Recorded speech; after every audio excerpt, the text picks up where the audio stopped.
Assalamualaikum warahmatullahi wabarakatuh. Om Swastiastu, Namo Buddhaya.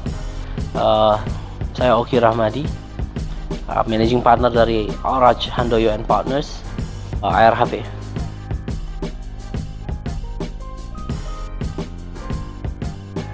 Iya, hari ini mungkin kalau mau bicara soal akuisisi, ya kita mau tidak mau harus bicara merger dan konsolidasi, karena itu pasangannya ya, itu selalu bersama, tiga itu.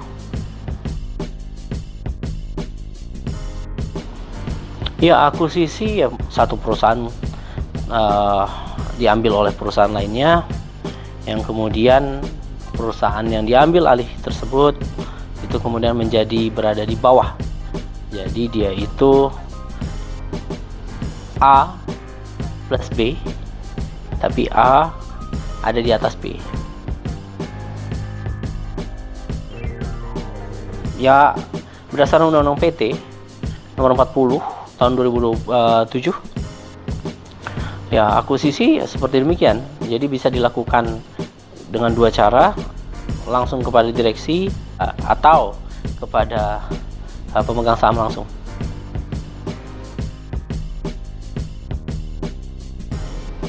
Hostile acquisitions, nanti dulu. Kalau hostile itu kan berarti kan akuisisinya agak agresif ya, hostile. Tapi mau hostile mau kemudian tidak hostile, ya namanya akuisisi itu bagian yang sederhana ya. Ya, a simple part of business gitu loh, and a common part of business also. Jadi dia ya hal yang tidak istimewa. Akuisisi ini biasa saja, namanya bisnis. Ada yang tertarik, kemudian ada yang mengajukan penawaran untuk mengambil alih, itu bisa saja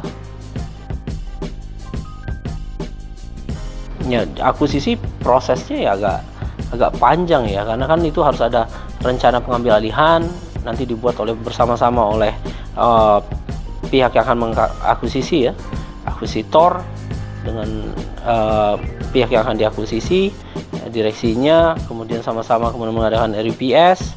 Yang satu kemudian meminta izin untuk melakukan akuisisi, mengumumkan akan mengambil akuisisi di RUPS sebagai organ yang paling tinggi ya, di perseroan terbatas. Kemudian yang pihak yang akan diakuisisi ya meminta izin kepada RUPS untuk kemudian akan diakuisisi. Ya, seperti yang tadi saya bilang bahwa akuisisi tersebut merupakan hal yang sederhana dan umum ya. Jadi kalau kita punya bisnisnya kemudian naik ya, bagus ya, itu sudah harus siap diakuisisi orang, atau karena ini bagian dari restrukturisasi ya. Restrukturisasi, IPO juga bagian dari restrukturisasi. Jadi perlu dipahami bahwa ini bukan suatu hal yang kemudian bentuknya berupa perang, tidak selamanya seperti itu ya. Kalau misalnya kita bicara hostile ya hostile ada, tapi ya ini bagian, secara simpel ini bagian dari restrukturisasi perusahaan saja ya. IPO itu kan bagian dari ini ya, bagian dari restrukturisasi perusahaan. Jadi restrukturisasi itu ada beberapa. Jadi tidak hanya akuisisi, merger, konsolidasi, ada split off, ada split up, split down, kemudian ada bankruptcy, itu juga volunteer ya, bankruptcy ya, yang diajukan secara volunteer itu juga bagian dari restrukturisasi perusahaan, bagian dari corporate action ya. Jadi ini hal yang benar-benar sederhana lah, simple sebenarnya. Kalau kemudian pilihannya adalah untuk bergabung ya, kalau penggabungan, kalau berdasarkan Undang-Undang PT dan Undang-Undang nomor 5 ya tahun 99 itu tentang monopoli dan persaingan usaha tidak sehat, namanya penggabungan ya merging dengan akuisisi, mengambil alihan dengan konsolidasi, itu tiga hal yang berbeda karena dampaknya juga berbeda kepada perusahaan. Jadi tidak sama di kedudukannya pihak yang mengambil alih dan kedudukan dari pihak yang diambil alih. Oke, kalau misalkan merger itu A plus B, kemudian salah satu entitasnya itu entitas korporasinya itu eksis. Misalnya A plus B, kemudian yang tetap ada itu A, atau yang tetap ada itu B. Tapi kalau konsolidasi A plus B sama dengan C, mereka membentuk kemudian entitas baru, seperti itu. Kalau ditanya yang rumit dari akuisisi, itu bukan proses, bukan akuisisinya. Orang dengar akuisisi itu seolah-olah sudah wah, padahal sebenarnya tidak. Akuisisi, merger, konsolidasi, yang repot itu ada dalam proses audit, ya. Audit, jadi legal audit, financial audit, semuanya lah audit untuk perusahaan yang akan diakuisisi. Jadi tidak sesederhana saya punya uang, saya mau ambil itu, ambil aja. Walau itu berarti tidak mempertimbangkan tingkat resiko, tidak ada manajemen resikonya.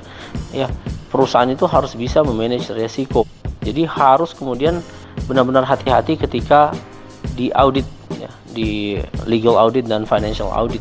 Jadi pihak yang akan mengakuisisi harus benar-benar memahami dan harus benar-benar tahu mengenai kondisi keuangan perusahaan, debt to equity ratio, kemudian kalau misalkan dia sudah terbuka, ya, dia dividennya seperti apa, berapa pemegang saham preferen, berapa obligasinya, jumlah piutang, jumlah utang, ya, obligasinya jenisnya apa saja yang ada di dalam prospektus ketika melakukan emisi obligasi atau kemudian melakukan emisi saham.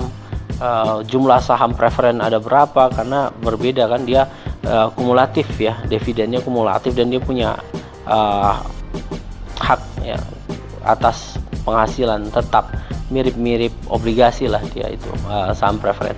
Dan kalau misalkan kita bicara soal saham commonnya, ya dia punya kekuatan di suara, ya, si common itu, meskipun dia tidak seperti saham preferen, ya, kemudian didahulukan dan ada pembagian dividen kumulatif sifatnya. Tapi harus tetap ada banyak hal yang kemudian kita harus hati-hati dalam proses akuisisi, merger, dan konsolidasi. Yang penting kedua belah pihak pada dasarnya mereka wajib untuk membuka dan membuat pernyataan bahwa segala dokumen dan segala pernyataan yang dibuat dan ditandatangani, ya, dan dinyatakan, informasi yang diberikan itu mengandung kebenaran dan bukan dari hasil manipulasi. Itu. Ya, biasanya kan akuisisi, merger, dan konsolidasi itu timbul itu dari distress, financial distress yang dialami suatu organisasi perusahaan. Dari financial distress tersebut biasanya. Jadi dari financial distress tersebut baru muncul suatu strategi, yaitu restrukturisasi. Salah satunya itu adalah akuisisi. Dan bisa juga merger, bisa juga konsolidasi. Dan bisa hal lain, bisa menyatakan bankrupt, bisa IPO, ya, bisa split off, ya, split up, split down, seperti itu. Dan akuisisi, merger, dan merger, M&A itu ada 3 tipe kan. Ada yang kemudian dia horizontal, ada yang kemudian dia vertikal, ada konglomerasi. Iya, mau apapun bentuknya akuisisinya, mau vertikal, horizontal, konglomerasi, dia akan terikat pada peraturan perundang-undangan. Ya, terutama Undang-Undang 40, ya. Undang-Undang 40 tahun 2007 dan Undang-Undang Nomor 5 tahun 99.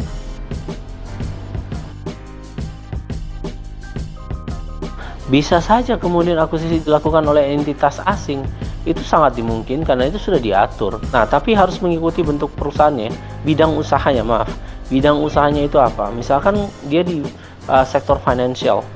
Jadi kalau sektornya financial, dia akan terikat pada aturannya OJK, dan itu tidak mudah izinnya, karena yang diakuisisi juga misalkan untuk holding company. Untuk holding company dia butuh 10 miliar at least 10 miliar itu untuk paid in capital. Jadi modal di store-nya harus 10 miliar. Kalau misalkan untuk di sektor lain itu aturannya berbeda.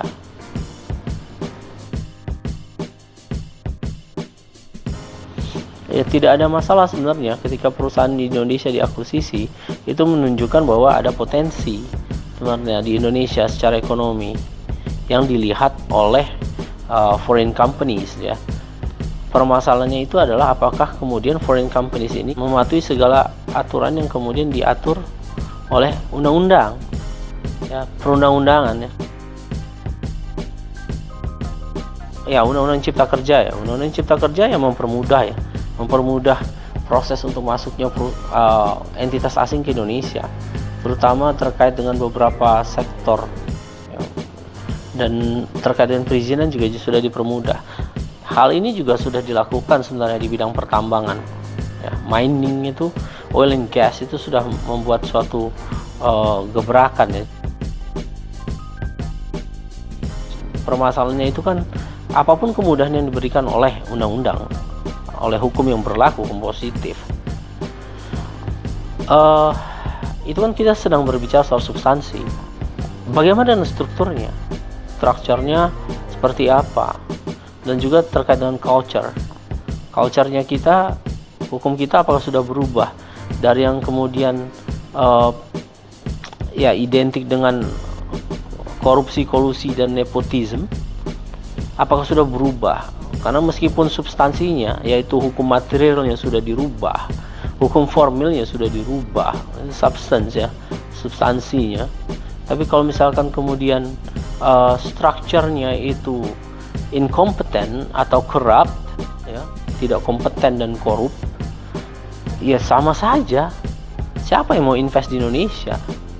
Seperti itu. Dan saya rasa kita harus kemudian lebih bijaksana ya, pemerintah terutama, ketika meminta atau mengundang agar perusahaan lain, foreign companies untuk masuk ya, berinvestasi di Indonesia. Saya rasa kita harus perbaiki dulu lah itu, mengenai tidak hanya struktur ya, tapi substansinya juga terkadang masih ya bisa dikatakan ya tidak atraktif untuk dapat menerima suntikan dari modal ya dari negara asing. Ya, saya berharap semoga ya apapun itu, mau akuisisi, mau merger, mau konsolidasi, mau direct investment, mau indirect investment, apapun itu ya dapat kemudian berkepanjangan, sustainable. Karena segala sesuatu yang kemudian sifatnya itu dadakan dan cuman seasonal sifatnya, ini tidak dapat memberikan suatu jaminan untuk dapat secara kontinu membangun negara ini. Dan pemerintah ketika mendapatkan dana, jangan kemudian dikasih untuk BLT.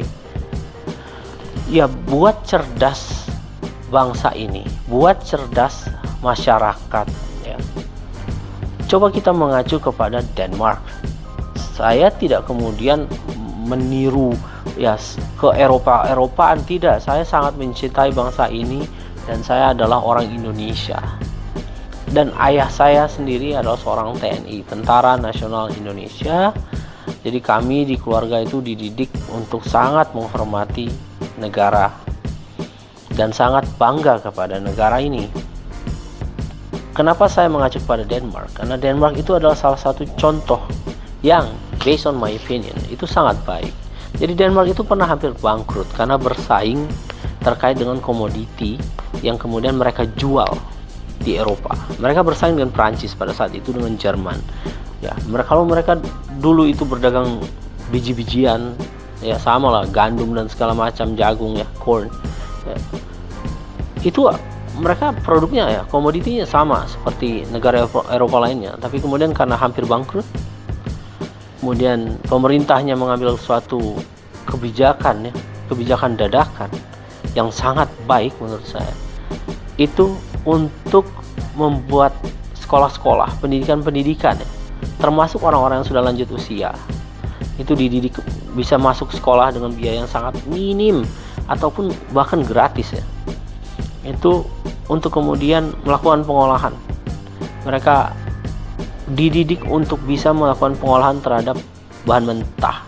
Negara menggunakan uangnya, sisa-sisa uangnya terakhir untuk kemudian melakukan suatu gebrakan. Mereka bentuk suatu tempat pendidikan, mendidik masyarakatnya untuk kemudian merubah susu menjadi keju, merubah susu menjadi mentega, membuat roti, tapi dengan kualitas yang bagus. Setelah itu bahan mentah itu bisa diolah, baru mereka kirim untuk kemudian mereka jual. Negara ini sebenarnya sudah melakukan hal tersebut. Ya, pemerintah kita sejak dulu sudah membentuk koperasi. Permasalahannya, koperasi-koperasi ini yang saat ini ada kurang didukung. Ya. Dan yang lainnya malah melakukan pelanggaran hukum. Ya, dengan mengambil uang dana investasi dan kemudian menghancurkan reputasi koperasi. Padahal sebenarnya intinya baik. Dan apabila mengacu kepada Denmark, hal ini sebenarnya mirip-mirip dengan apa yang dilakukan pada saat itu. Hal ini sebenarnya bisa menjadi agenda utama sebenarnya dalam pemerintahan kita untuk memperbaiki pola pikir, untuk memperbaiki masyarakat. Kalau misalnya kita ingat lagi, fungsi hukum itu adalah tool of social control, tapi ada juga tool of social engineering, membentuk masyarakat untuk menjadi lebih baik pastinya. Nah, Denmark pada saat itu ketika hampir bangkrut, rajanya kemudian mengeluarkan suatu hukum, ya, dan itu kemudian bertujuan bukan untuk kontrol sosial, a tool of social control, tapi untuk social engineering yang kemudian secara rapid itu kemudian menimbulkan suatu dampak yang positif bagi negaranya. Saat ini kalau kita lihat bahwa Denmark itu termasuk ke dalam 10 besar negara dengan tingkat kehidupan standarnya tinggi, dan mereka juga negara kecil yang kemudian sumber dayanya, natural resource-nya itu terbatas, tapi bisa menjadi negara yang kemudian dengan tingkat standar kehidupan tinggi. Seharusnya kita malu, kita yang memiliki natural resources yang begitu banyak, ya, bahkan masih belum dieksplor, itu bisa menjadi negara yang seperti ini. Bukan saya menganggap bahwa tidak ada perkembangan. Ya pastinya ada perkembangan, tapi permasalahannya setiap kemajuan itu jangan diklaim oleh kepala negara, wah saya sudah berhasil, ini pemerintahan saya berhasil. Yang namanya kemudian kemajuan itu dirasakan oleh masyarakat, bukan diklaim oleh pemerintah ataupun siapapun politisi yang saat ini menjabat. Jadi itu harus muncul dari masyarakat. Dan apabila pemerintah memang mau mengklaim bahwa kami sudah menimbulkan suatu kemajuan, meningkatkan pertumbuhan ekonomi, komparasinya dengan siapa? Kalau komparasinya dengan India yang benar saja. Kalau mau komparasi, coba kita komparasi apple to apple, jangan kemudian apple to orange. Baik, yang pasti akuisisi, merger, konsolidasi ataupun bentuk restrukturisasi dari perusahaan lainnya itu merupakan suatu bentuk, ya, proses perkembangan dari suatu bisnis. Jadi tidak perlu dibesar-besarkan, tapi akuisisi ini harus kemudian sesuai dengan aturan, harus kemudian hati-hati sekali dipertimbangkan oleh kedua belah pihak yang akan mengakuisisi dan juga pihak yang diakuisisi. Dan apabila kemudian melibatkan asing, saya rasa harus kemudian dipertimbangkan baik oleh pihak asingnya maupun kemudian pihak perusahaan domestik, ya, perusahaan lokal yang akan diambil alih atau kemudian akan bergabung, ya, itu harus dipertimbangkan jangka panjang dan dampaknya kepada sosial. Ya, kenapa saya bicara dampaknya kepada masyarakat ya. Karena harus diingat bahwa di Indonesia dan di negara lainnya, corporate social responsibilities itu sudah menjadi bagian dari aturan hukum. Tidak hanya CSR atau corporate social responsibilities, sekarang di lembaga keuangan internasional, salah satunya World Bank, itu sudah ada environmental responsibilities untuk korporat, ya, untuk korporasi. Jadi banyak hal yang harus dipertimbangkan, meskipun sebenarnya itu adalah hal yang lumrah, hal yang biasa, tapi banyak hal yang harus dipertimbangkan. Ya. Dan pemerintah juga, saya rasa harus mendukung, memberikan dukungan dengan perbaikan-perbaikan dan kemudahan-kemudahan dan kepastian hukum kepada investor-investor asing. Dan tidak lupa, sebagai kewajiban utama dari pemerintah, ya, bukan kepada investor asing saja, tapi yang paling utama adalah kepada investor lokal. Karena ini Indonesia, ini negara kita. Kemajuan Indonesia terlihat dari kesejahteraan rakyat, bukan kesejahteraan bangsa lain. Ya, demikian, saya Oki Rahmadi, Managing Partner dari ARHP. Saya ucapkan Assalamualaikum warahmatullahi wabarakatuh. Om Swastiastu, Namo Buddhaya.